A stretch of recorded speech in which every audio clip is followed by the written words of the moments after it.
యేసుక్రీస్తు ప్రశస్తమైన నామములో మా నిత్యకృప అనే కార్యక్రమాలు ఆధ్యాత్మికమైనటువంటి జీవితాల్లో ఆత్మీయతలు కట్టుకొనటానికి దేవుడు ప్రతిరోజు కూడా మిమ్మల్ని మీ కుటుంబాలని ప్రేమించి మీ కొరకు ఏర్పరచబడుతున్నటువంటి ఈ పరిచర్య మీరే కాదు ఇతరులకు కూడా మాదిరికరంగా దేవుని పనిలో పాలివారై ఇతరులకు మీరు షేర్ చేయండి.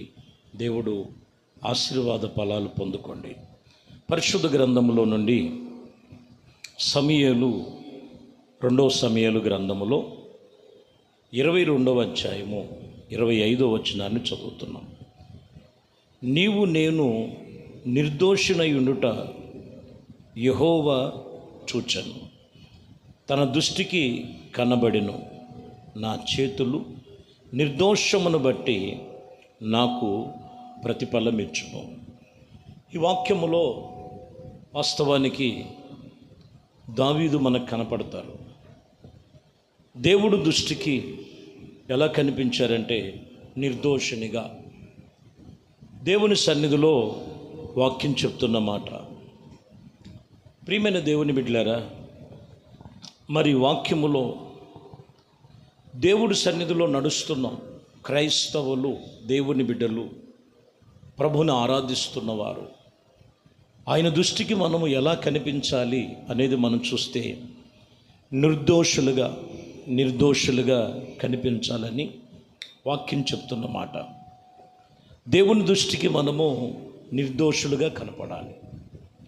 అప్పుడు నువ్వు చేస్తున్న ప్రతి మనవులు ఆయన ఆలకిస్తాడు. ఆయన నిర్గమకాండములో 3వ అధ్యాయము 7వ వచనం ఉంటుంది. మరియు యెహోవా ఇలాగున ఐగుప్తులోనున్న నా జనుల బాధలను నిశ్చయముగా చూసి తిని, ఇదిగో వారు ఐగుప్తులో వారు పడుతున్నటువంటి బాధలన్నీ కూడా దేవుడు చూశారు. అలాగునే వారు కష్టమైనటువంటి పరిస్థితుల మధ్యలో, వారు దుఃఖకరమైనటువంటి పరిస్థితుల మధ్యలో దేవునికి మొరపెట్టడం దేవుడు వారిని చూసినని రాయబడి ఉంది. ఈరోజు మనుషులకు తెలియకపోవచ్చు కొన్ని బాధలు, కొన్ని వేదనలు. దేవుడికి తెలుసు. దేవుడు చూస్తున్నాడు. నీ బాధ, నీ ప్రయాస ఏది కూడా ప్రభునందు వ్యర్థము కాదు. నీ దుఃఖములు, నీ ప్రయాసలే కానీ, నీ బాధలే కానీ. ఐగుప్తులో ఉన్నప్పుడు ఇశ్రాయేలు ప్రజలు దేవుని వైపు చూసినప్పుడు, వారు మొరపెట్టినప్పుడు వారి మొరలంతా కూడా ఆయన ఆలకించి అక్కడికి వారిని విడిపించటానికి మోషేని పంపించినట్లుగా రాయబడి ఉన్నది. ఈరోజు నువ్వు పడుతున్న బాధలే కావచ్చు, ఏ దోషము లేదండి, నిర్దోషిగానే జీవిస్తున్నాను, అయినను కొన్ని వేదనలు శోధనల మధ్యలో ఉన్నాం, ఇదిగో అని కొన్నిసార్లు మా బాధలు ఎవరికి తెలుసు అని అనుకుంటున్నావా? దేవునికి మొరపెట్టు. ఏ స్థితిలో ఉన్నావో ఆ పరిస్థితుల్లో, ఎందుకంటే నీ బాధలన్నీ ఆయన చూస్తున్నాడు. ఎప్పుడైతే ఇశ్రాయేలు ప్రజలందరూ వారు తమ బాధల నిమిత్తం దేవునికి మొరపెట్టారో, వారి బాధలలో దేవుడు వారిని లక్ష్యముంచి వాటి నుంచి విడిపించినట్లుగా వాక్యము రాయబడి ఉన్నది. వాస్తవానికి ఆదికాండములో గమనించినట్లయితే 31వ అధ్యాయము 12వ వచనంలో మనం చదవచ్చు. అప్పటికే ఇంచుమించుగా 15 సంవత్సరాలు దాటిపోతుంది. యాకోబు లాబాను దగ్గరికి వెళ్ళి, లాబాను ఎన్నో కుయుక్తి పనులు చేస్తున్నాడు. ఈ 31:12లో మనం చూస్తే, ఏలయనగా లాబాను నీకు చేసినదంతా యావత్తు నేను చూశాను. సారలు కలిగినవి ఎలాగున్నాయో, మంచివి ఎలా ఉన్నాయో వాటి విషయంలో ఎంతో కుయుక్తి చేస్తున్నాడు లాబాను. కష్టపడుతున్నాడు యాకోబు, కానీ కష్టార్జితం లేనటువంటి పరిస్థితి ఆ రోజుల్లో. కానీ ఒకవేళ ఆయన కష్టము లాబాను గుర్తించలేకపోయినా, లేకపోతే తనతో పాటు ఉన్నటువంటి వారు గుర్తించలేకపోయినా దేవుడు చూస్తున్నాడు. అదే చెప్తున్న మాట. లాబాను నీకు చేసినదంతా యావత్తు నేను చూసి తిని. దేవుడు చూస్తున్నాడు. నీ కష్టార్జితము, నువ్వు పడుతున్న ప్రయాస, ఇదిగో నువ్వు ఎన్నో ఇబ్బందులు, శోధనలు, నానా విధమైనటువంటి పరిస్థితులు దేవుడు చూస్తున్నాడు. ప్రియులారా, నీవు ఆయన వైపు నువ్వు తిరిగి, నీవు ఆయన సన్నిధిలో నిర్దోషమైన చేతులెత్తి ప్రార్థన చేయగలిగితే ఆయన నీ ప్రార్థనలన్నిటికీ ప్రతిఫలం ఇవ్వటమే కాదు, నీ కష్టార్జితానికి తగిన ప్రతి కార్యములు దేవుడు నీ పట్ల జరిగించునుగాక. చూడండి, ఒకటి దేవుడు నీ నిర్దోషాన్ని చూస్తున్నాడు, రెండవది నీ బాధలను చూస్తున్నాడు. మూడో విషయం మాట్లాడుకుందాం మనం. యెషయా గ్రంథములు 38వ అధ్యాయములో 5వ వచనములో మొదటి ప్రారంభం నుంచి కూడా హిజ్కియా అనే రాజు మరణకరమైన వ్యాధితో, రోగముతో పడి ఉన్నాడు మంచాన. మరణకరమైన రోగముతో పడి ఉన్నటువంటి హిజ్కియాను మనం గమనించినట్లయితే, మరణకరమైన రోగముతో ఉన్నటువంటి హిజ్కియాను మనం గమనించినప్పుడు చూడండి, యెషయా ప్రవర్త వచ్చి, నీవు బ్రతకవు గనుక నీ ఇంటిని నువ్వు చక్కపరుచుకోమని చెప్పినట్లుగా ప్రారంభము 1-2 వచనాల్లో మనం చూడొచ్చు. 5వ వచనములోకి వచ్చేసరికి 38:5లో హిజ్కియా ఎప్పుడైతే ప్రవర్త మాట విన్నాడో, ఇదిగో దేవుని వైపు అతను మంచం మీదే ఉండి అతను ముఖము గోడ తట్టు తిప్పుకొని కన్నీరు విడిచి ప్రార్థన చేయటం దేవుడు చూశాడు. 5లో అంటాడు, నీవు తిరిగి హిజ్కియా యొద్దకు పోయి అతనితో ఇట్లా అనుము, నీ పితరుడైన దావీదునకు దేవుడనైన యెహోవా నీకు సెలవిచ్చినదేమనగా, నీ కన్నీటిని నేను చూసి తిని నీ ప్రార్థన నేను అంగీకరించాను.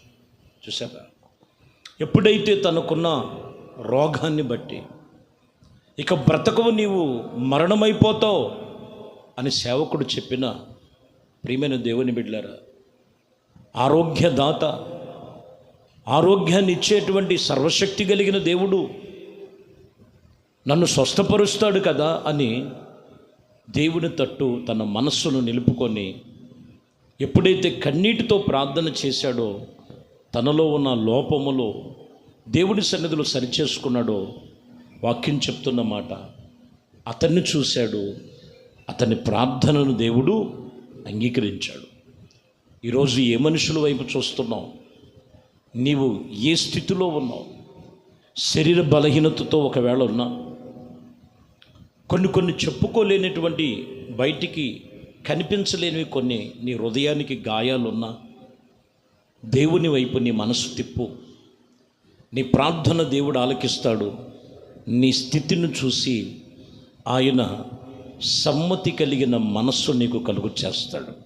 ఎప్పుడైతే హిజ్కియా కన్నీటి ప్రార్థన చేశాడో, ఆ ప్రార్థనలన్నిటికీ జవాబు ప్రభు కలుగు చేశారు.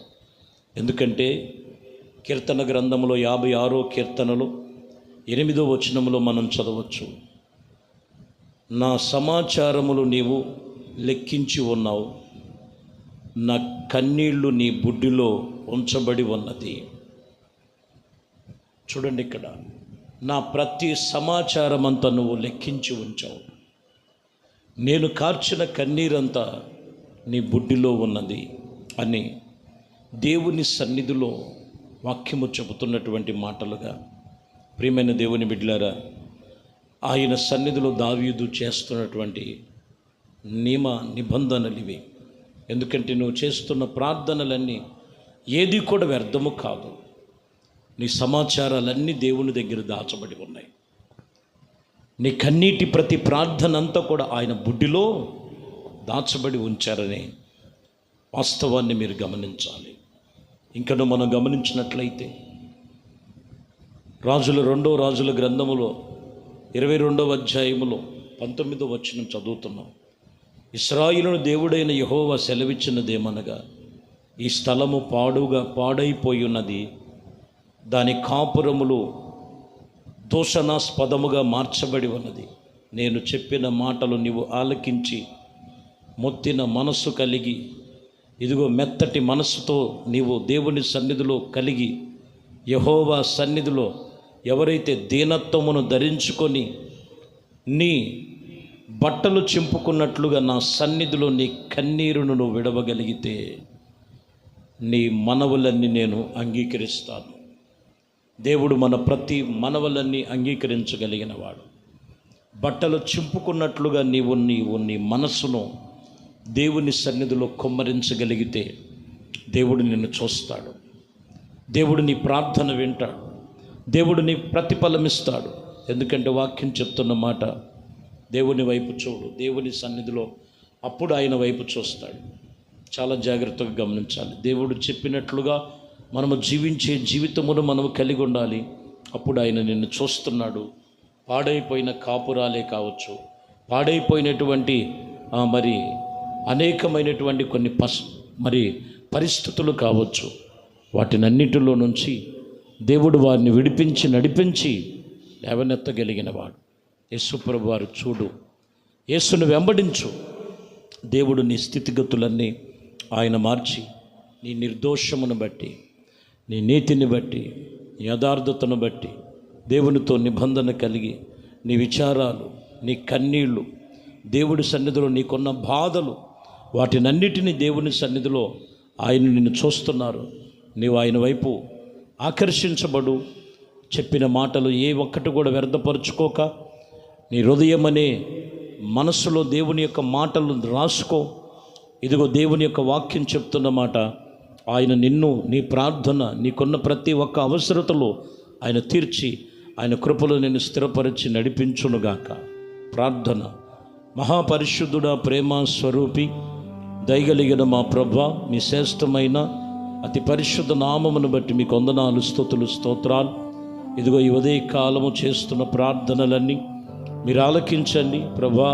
ప్రతి ఒక్కరూ వారి నిర్దోషమును బట్టి నువ్వు చూసే దేవుడు, వారి బాధల నుంచి విడిపించే దేవుడు, వారి రోగాల నుండి స్వస్థపరచు దేవుడు, వారి బాధలలో నుంచి విడిపించగలిగిన దేవుడు, వారి కన్నీటి ప్రార్థనలన్నిటికీ జవాబిచ్చు దేవుడు అని వాక్యము ప్రకటన చేస్తూ ఉండగా వారి జీవితాలు మీ కొరకు సిద్ధపరుచుకొని తాము కట్టుకునేటట్లుగా మీ కృపలు స్థిరపరచమని, ఘనత, మహిమ, ప్రభావాలు మీకే పొందుకోమని నజరేయుడైన యేసుక్రీస్తు నామములో ప్రార్థించి వేడుకొనుచున్నాము తండ్రి, ఆమేన్. ప్రభు మిమ్మల్ని దీవించి ఆశీర్వదించునుగాక. ఆమేన్.